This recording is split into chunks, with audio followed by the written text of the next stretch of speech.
That makes Wonderful. sense. Take questions. We're going to get into some questions. Dr. Luxnam and I are ready, and we're going to look at yours as well. I want to be sure that this is what I heard you say, that so much of what we may think in our parenting is really sometimes counterintuitive.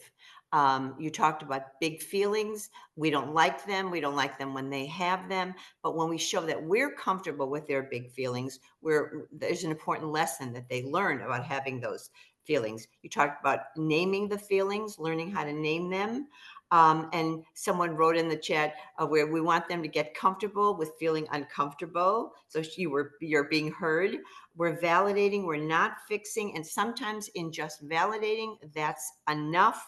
And you talked about how important it is for us to listen to their perspective. In other words, giving them the benefit of the doubt. And the other day we had Becky Kennedy, and she talked about MGI, giving them our most generous interpretation as opposed to our least generous interpretation. And that leading with curiosity, be that curious scientist, that empathy, and we're teaching them in that way to make mistakes. We're zooming out to get the big picture. Okay, fabulous, all amazing. Now, again, even before we started this program, the three of us were talking about how there's this inner drive to make it easier, make it better. So how difficult this is as a parent. So what can I do to sort of maybe even calm myself down before I go in and I rescue and I fix and I make it better? Yeah. I mean, for me, what helps me is recognizing I don't have to respond immediately. And I often like I'm about to say something and then I stop myself and I just try to create some distance between like myself as the mom in the situation with my own feelings. And like, I think about what's maybe really going on here. What is, what do I know might, or what do I think might actually support them most in this moment? Like, with my son and the TV show, I was like about to snap at him and say like it's not a big deal. And I caught myself and I was like, I'm about to say this, but I'm going to give myself like 20 seconds to think about whether maybe that's the best solution or not to this problem. And then in having that distance and in sort of like trying to think about it in a meta way for 15 seconds, I realized like, okay, that's dismissive. I'm not sure that's the best way for me to deal with this. I don't understand why he's so upset, but like, I'm just going to let him be upset. And in the end, I just said something like, okay, I'll be back. And I walked away. Like I didn't, and I'm like, I can just let him be upset in this room and I don't have to solve it. And I don't have to do anything, but just like show him like, I see you being upset and I understand. And then I just like walked away. And sometimes that's all you don't even have to come up with some like brilliant reaction. You can just like let it be. Yeah, that's good. That's good. Dr. Locke, if you have a question, I know. Yeah, I mean, mostly thanks for all that. I got a couple pages of notes right here, and the book there.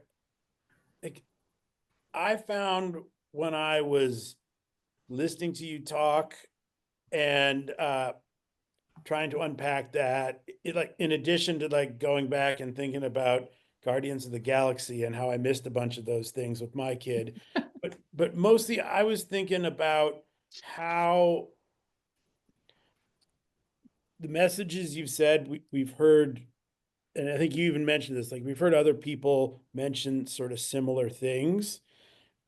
And given that, my community and the sort of the GPS community, we are we are filled with well-meaning parents who are trying to do better by their kids and by their families, but often sort of, if I'm any example, like often sort of keep making these same mistakes. We keep pushing off feelings. We don't lead with empathy or curiosity. We get real judgy real quick. We try to protect our kids from making mistakes. So talk to us a little bit about what are the messages that parents like us are hearing but aren't really hearing, or what are the messages we're missing, or what can we do to like help us with the change process here? Like, how do we go from where we are now to where we want to be? Yeah. We don't want to be assholes. None of us do. No, we don't want our kids to be assholes. Well, yeah, I have a couple things that I want to say. I mean, one thing I want to say, which I feel like I should have probably led this whole talk with, which is like, we are always going to make mistakes. There's no such thing as perfect parenting. And I think mistakes can actually, for, you know, parenting mistakes can actually be useful because um, we can model a lot of things in taking responsibility for those mistakes. So one thing I would say is, I think there's a lot of value in, even if you do snap at your kid and you don't respond with empathy first, or, you know, you dismiss the feeling. Oftentimes, if you've heard these talks, you might later on recognize, like, oh, maybe that wasn't the best response. Like, once you've had that space, you might recognize, like, oh, I probably could have handled that a little better. And that it is can be so powerful in that moment to then go to your kid and say that and have a conversation and say, my gosh, I just realized, you know, you were upset and I told you, like, what's the big deal? Why are you so upset? And that probably wasn't like the best thing for me to do. And maybe I should, I don't know, like, I'm sorry. Like, that can be incredibly powerful. And I think in doing that too, that will help us the next time around to maybe be able to recognize it a little faster before we snap. Like, oh, wait, this is one of those situations where, like, I did the thing. So I think that can be helpful. And one other thing that some researchers have said to me is, when we're doing and making choices that kind of go against social norms, like if we want to not be pushing our kids to do all the extra credit or do all the, you know, like if we're like, my kid needs a break, but we see every other parent pushing their kid to do the thing, what can be it can be really hard to push against the grain. So, like, you know, and to do the to um, make choices that are different from what other parents are making around us.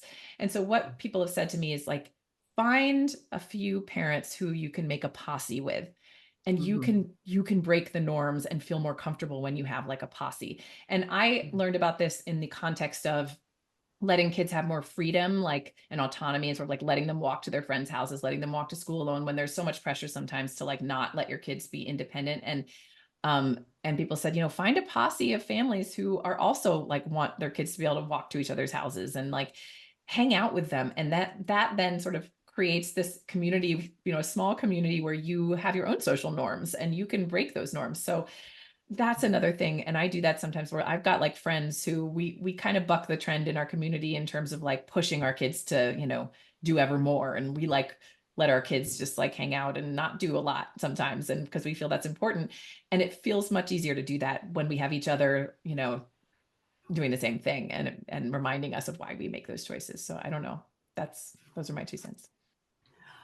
I love what you said. You know, we talk about the mission of this whole series is loving the child in front of you, not the child, reminding us it's not the child we hoped for, expected, imagined, dreamt about, wanted, all that. That child in front of you, that child needs you. Something that you said that really, really struck me was, once again, this counterintuitive in our pushing for wanting them to be the best, then it's just the opposite. They may not try to go for that play. So will you expand on that a little bit? I want to hear it again because I think it's so important. Yeah. Um, so the general idea is that when we emphasize outcome and we're emphasizing, like, we want you to, you know, get the best grades, the best SAT scores, you know, we're the lead in the play, you know, when we're really pressuring kids to focus on the outcome, they often become less willing to try hard things, to take risks, because to them it's like the only thing that matters is winning. And if I think maybe I can't win this, then I don't want to participate at all, right? um it kind of it's a little bit related to the power of growth mindset versus fixed mindset. So like fixed mindset, when we really focus on we tell kids they're smart or they're, you know, the best at something, and they get in their head that, like, first of all, that's the most important, like, I guess that's really important, is to be smart and the best at things. But it also causes kids to think, well, you're either good at something or you aren't. You're born with it or you're not. And therefore, like, what's the point in trying to get better at something, you can't get better at something.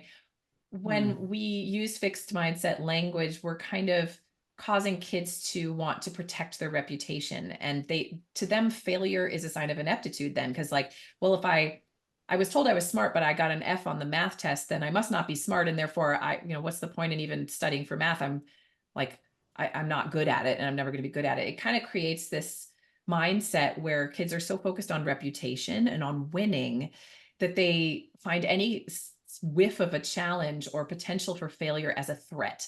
To them, it's like a threat to their self-identity and to their potential for, being loved and succeeding. So they're like, I don't want to try hard things. I don't want to try new things, because if I don't succeed, then that means like I'm a failure and I don't deserve to be loved. So I mean, it sounds like that, like you're an exaggeration, but sometimes kids can really kind of fall into this idea about, if success is the only thing that matters, then I don't want to do anything where I could potentially fail. I don't want to experience that. It's big. Dr. Locke, I see there's a question here in the Q&A. I'll ask, then I'll go back to you. What's your favorite go-to coping strategy for big feelings? Is this related to performance anxiety? Question mark. I don't know if those two are connected. They were sent like 10 minutes apart. My favorite coping strategy for, I assume they mean kids' big feelings, not my own big feelings. I don't know. But I just often like say what I'm seeing, what I'm observing, and just voice it. And it's that simple. And then sometimes I don't keep talking. I mean, when kids are really upset too, they don't necessarily want to be talked at that much, right? So all you have to do is communicate that, like, even through body language, that like, you're upset. That's okay. Facial expressions, like you sometimes don't even have to say anything. You just sort of let them have those feelings and be a comforting presence, or just a presence that's neutral. And that's like sometimes enough. So I think sometimes we overthink, like, how am I supposed to deal with this? And how am I supposed to solve this? And how am I supposed to, but you don't have to, you just kind of. Yeah. Yeah. I love it. Dr. Locke, I'll take the last question. We'll go to you, or comment.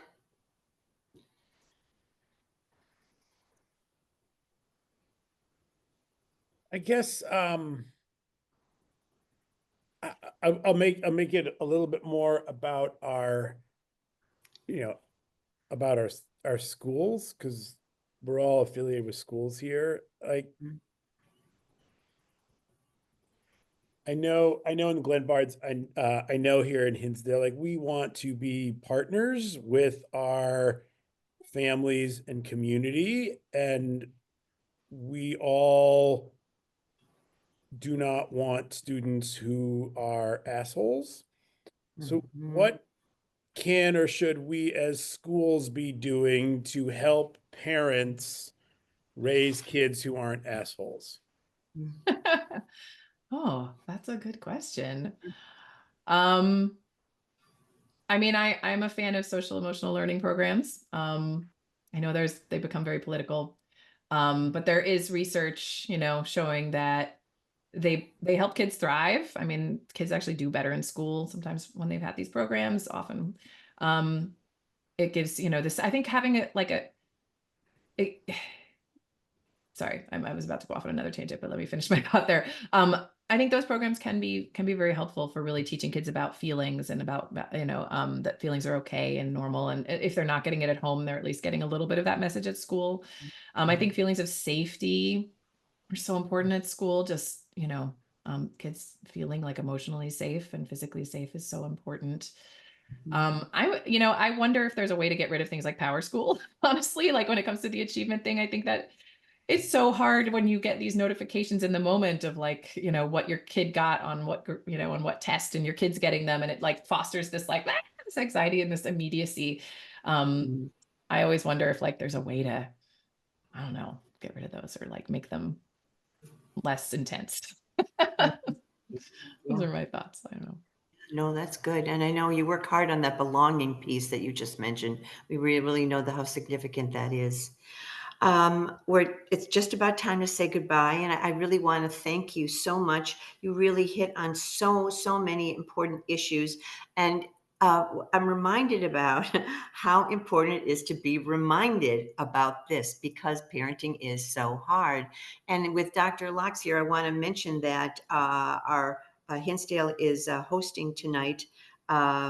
Alyssa Pressman, and she'll be talking about repair. We got into that in just a moment. That's tonight. Yep, there it is. 5 Principles of Parenting. We hosted her in August, and it was a great chat. Many of the same issues that we need to hear again and again. That's in person. You can find more information on their website. It's tomorrow. It's tonight and tomorrow morning. And we will be back at 7 p.m. and we're asking you to make a phone call and let people know about all these wonderful opportunities so we can help our kids be the best human beings and not be assholes. So thank you. Thank you so much, everybody. Thank you, Dr. Lex, for coming Thanks to host. all. Really Thank appreciate it. So smart, so you. helpful. So great. This is where we go hug the kids. When they come home, we'll go hug the kids. See you next time, everybody. Thanks so much. And then, let our kids, let them screw up. It's good. It's good to let our kids screw up. This is how they learn so many skills. And this is how they learn that failure is not the end of the world. It is a source of growth and everybody makes mistakes. These are all wonderful things for kids to learn. And all of these things ultimately make our lives a little bit easier too. Wonderful. So just on this last page of my notes, what was that you said that Lisa quoted about big feelings are a feature, not a bug? Is that what you said? Yes. Yeah. Right. So it kind of flips the script. Like we think, oh, when our kids are upset, that's like bad and we should fix it. And she's saying, no, our kids' big bad feelings are actually like that's a good thing. And we want that. They're a feature, not a bug. Yeah. Okay. I love that. She's so awesome. I love Lisa. Such a good one. And yeah, I'm glad you talked about that. I also jotted down just now about if we will lean into making them feel heard, they're going to be more willing to listen to us. I like that a lot. Um, and then the other thing, of course, failure, a source of growth. So very, very hard to do. So talked a little bit about growth mindset for those people who don't, who may not be familiar. Talk a minute about that to help us. Yeah, no, yeah, I think I didn't mention growth mindset. I mentioned it at lunch and then I forgot to talk about it today. I must have been talking slower this evening because I'm like, it's suddenly 8:45. Okay. Growth mindset is a great way for us to communicate to kids that failure and challenges are a good thing. And it's so important. So yeah, a growth mindset and fixed mindset, these are the two kinds of mindsets that people talk about. And just to briefly explain, fixed mindset, we are promoting a fixed mindset when we say things like you're so smart, you're so, you're natural at soccer, you're so good at math. And it kind of implies that that abilities and intelligence are fixed, like you either have it or you don't, you're born with it or you're not, and like, that's just the way things go. Growth mindset is when you praise for effort and tie effort to outcome. So you might say, instead of saying, oh, you got an A on your math test, you're so good at math, that's fixed mindset. You would say, you got an A on your math test, that must be because you studied so hard and you worked so hard. And what a growth mindset does is it implies that it is through effort and through overcoming challenges that we build our skills and our intelligence, that these are things that grow over time through effort. And, effort can involve challenges and failure and things like that. And yeah, it's really powerful. I mean, we see from the research on growth mindset and fixed mindset that when kids have a fixed mindset, they really are less interested in taking on challenges. Like if they're given the option of like, do you want to do some problems that are easy, but you probably won't learn anything? Or do you want to do problems that are hard, but you might learn something? Fixed mindset kids will choose the easy problems because they're like, I hope that I'm smart. And the best way to preserve my reputation as being smart is to never, ever fail. So I don't want to do anything hard. And so it really messes up resilience because kids are just, if they think that challenges are a sign of ineptitude rather than a source of growth, they want to avoid challenges at all costs. Yeah, it's powerful. And talking over and about how the effort is key, not just a number on a test or a test score or right. So interesting that in our eagerness to make them feel good, because as you say, we're all worried about this mental health crisis we hear so much about. We don't want them to have these uncomfortable feelings. And in that way, what you've described is we're really, again, so counterintuitive what we're doing that way when we're trying to fix it.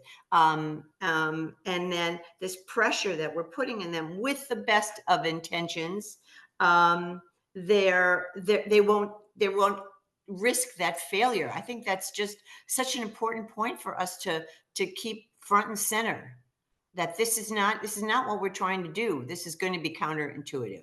And so Mm. to fight that urge of coming in and rescuing, right?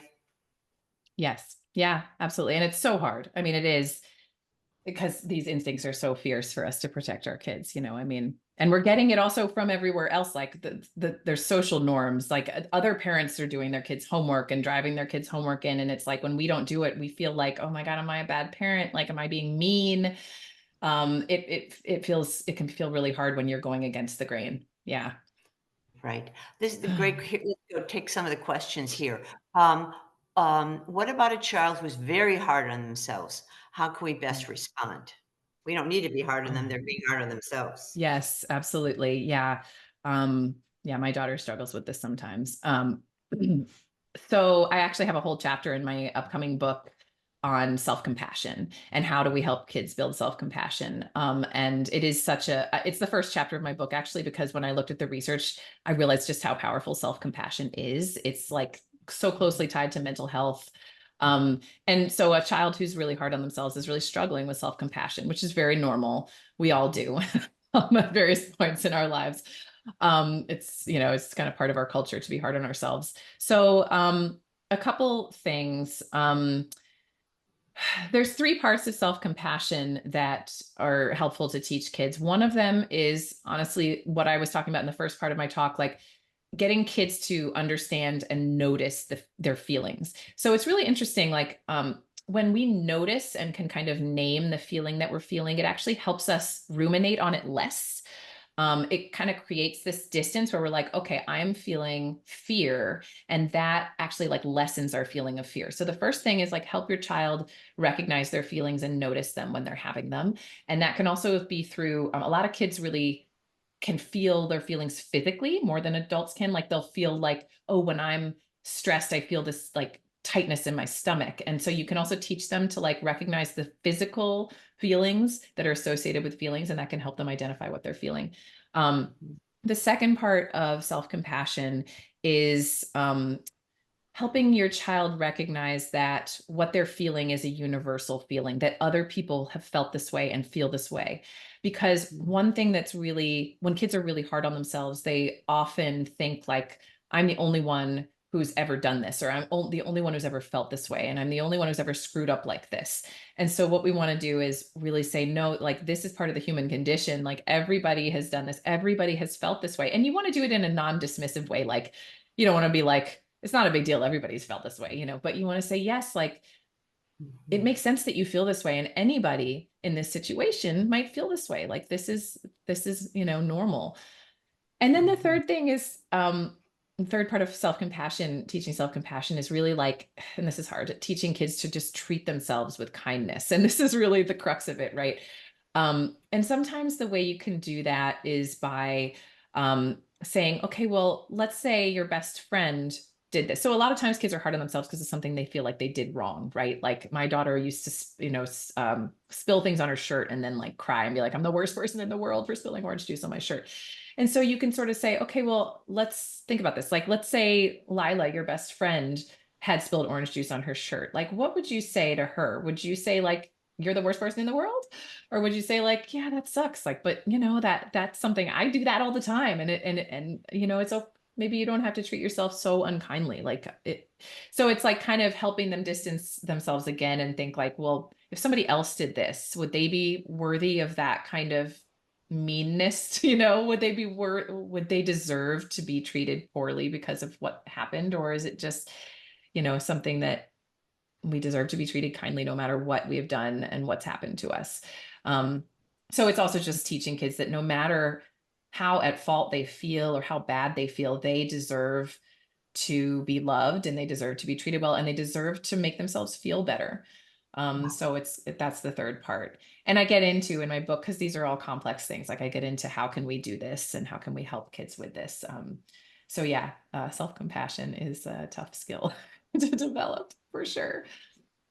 I'm And going to if read what you just said, about, Kristen Neff is coming back. I love what she great. said about, you know, you did terrible on a test. What would you say to your friend if they did terrible on a test? So I'm glad and that seems to be a big problem that we're noticing with a lot of our kids. Mm. Here's a question about, and with thanks for the great talk. Could you talk a bit about how to guide children to navigate through challenges posed by phones, screens, social media? Yes, yes, right. Um, yeah. So I've done a lot of research on this. It's a big one of my big chapters in my book is on social media. Um, and there's so much to say, but I think what I will say is that because we're focused on tweens and teens, and one thing the research is suggesting is that it's not enough, and it sometimes isn't always helpful to just try to force restriction on tweens and teens to like take things away. Um, they often respond, with rebelliousness when we do that, especially if they don't understand why. And so what researchers suggest with tweens and teens is talking to them about your concerns, giving them, doing like research with them. So, let's say your kid comes to you and is like, I really want TikTok. All my friends have TikTok and I don't understand why you don't let me have TikTok. And this is an opportunity for a conversation about like, well, let's talk about why we have concerns about TikTok. And let's talk about why you want TikTok and why it's so important to you. And again, it's like, hear them out, give them some respect, let them know that like, we actually do value your opinion on this, but ultimately we're in charge. Um, but you really want to get into having two-way conversations about the concerns you have. And a lot of times when you do this, kids will be more willing to accept whatever rules and limits you set. Mhm. They will, and they will be less likely to kind of rebel in other ways. So a lot of it is again about like really kind of open communication. And that doesn't mean you can't set limits and you can't restrict, but it's much more successful if you do it in a thoughtful way where you are showing that you respect your kid's opinion on the matter and that you're willing to work with them a little bit on it, and negotiate a little bit on it. And obviously there's things where you can say, look, no matter what it is very important to us that the phone gets charged at night, in the kitchen, and that's going to stand, but you can work with them on other things maybe. And just giving them that feeling of autonomy, and that sense of like, I have some agency here can go so far in terms of like having them work with you on the limits that are important to you.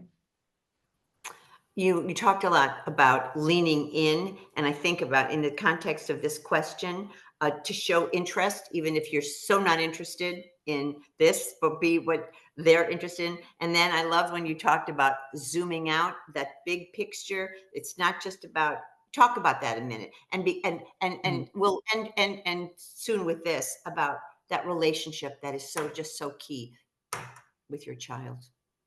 Yeah, zooming out is something I do a lot when I'm not sure what to do in a certain situation with my kids. I think we're all so busy and we're putting out a million fires at once when we're parents.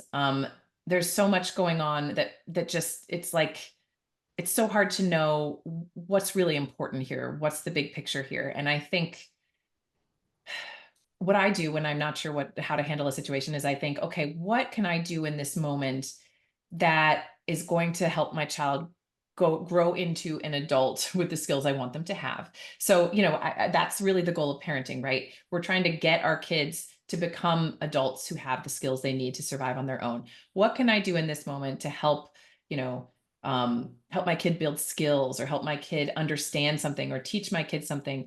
And it's really looking at the long term. So like an example would be when my son came to me and he hadn't finished his social studies project and it was the night before it was due and he's like, I'm not going to be able to finish this. What do I do? Can you email my teacher? Can you fix this? And I wanted to, because he was so upset and he had actually worked really hard on it. but he just hadn't managed his time perfectly well because he was in sixth grade. Like, who manages their time well in sixth grade, right?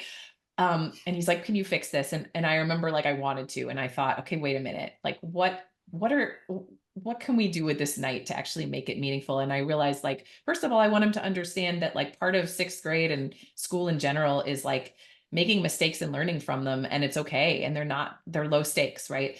And I wanted him to understand that he had some agency, even in this situation that felt like was so out of his control, and oh my god, he's going to miss this deadline. I was like, okay, you have options. Like, you can email your teacher right now, and you can ask for an extension. You can, decide to do this. You could stay up all night. Like, you have options. And helping him realize, like, I have options.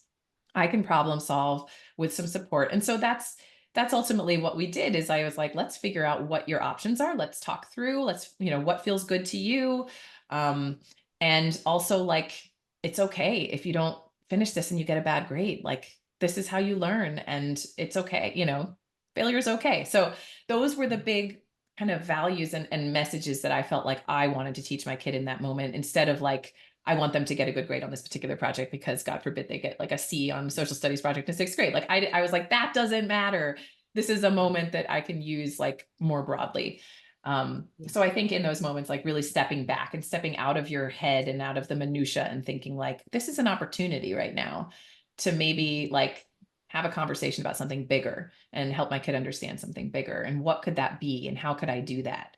Or this is an opportunity to teach problem solving skills, and to teach that, you have some agency in almost every situation, even though you don't see it, like, what can I use this to kind of make those bigger lessons? And I find that really helpful. And sometimes it takes a little time. Like, I need to like sit for a minute and be like, okay, give me 3 minutes to think about like what we could do here. And that's okay. Like, you don't have to have all the answers immediately, and Right. nobody does.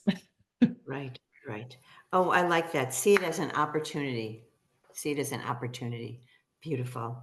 So much. You've given us so much today. We so appreciate all of your time, and we just can't wait for this new book and to have you back again. And Linda, this is where we go and we hug the kids. So we're going to go and hug the kids right now. Not easy being a kid. Absolutely. Definitely not easy being a parent, but you really helped us tonight. Thank you so much. Thank you, Gilda. It was my pleasure. Thank you so much. Have a great evening, everybody. We go hug the kids now.